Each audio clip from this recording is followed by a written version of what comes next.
నమః శివాయ. అనాథులంటూ లేని సమాజం కోసం గట్టు శంకర్ గారు స్థాపించిన అమ్మా నాన్న అనాథాశ్రమంలో వందలాది మంది అనాథులు జీవిస్తున్నారు.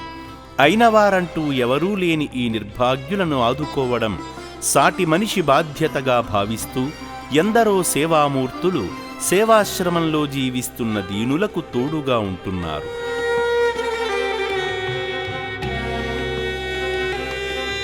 అలా సికింద్రాబాద్ న్యూ బోయినపల్లి నుండి విచ్చేసిన సేవామూర్తులు ఎస్ సత్యనారాయణ గారు, వారి కుమార్తె ఎస్ పావని గారు భక్తి మార్గం సేవా మార్గంలో తరించారు.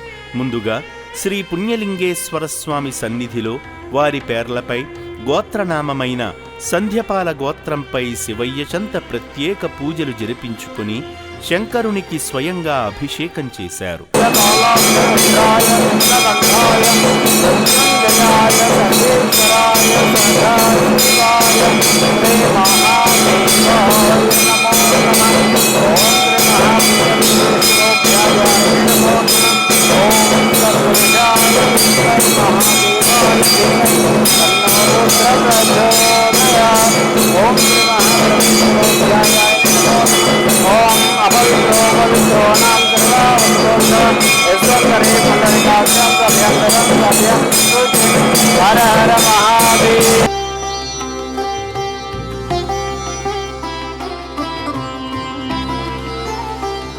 అర్చకులు అక్షింతలతో ఆశీర్వదించగా తండ్రి కూతుర్లిద్దరూ కలిసి హోమంలో పాల్గొన్నారు. అనంతరం రక్షణాలయంలో జీవిస్తున్న అభాగ్యులను ఆదుకోవడం కోసం సేవామూర్తి పావని గారు నిర్భాగ్యుల మనుగడ నిమిత్తం కిరాణా సామగ్రిని అందజేసి అనాథుల నిత్యాన్నదాన మహాయజ్ఞంలో భాగమై పరమేశ్వరుని పరిపూర్ణ దీవెనలు పొందారు.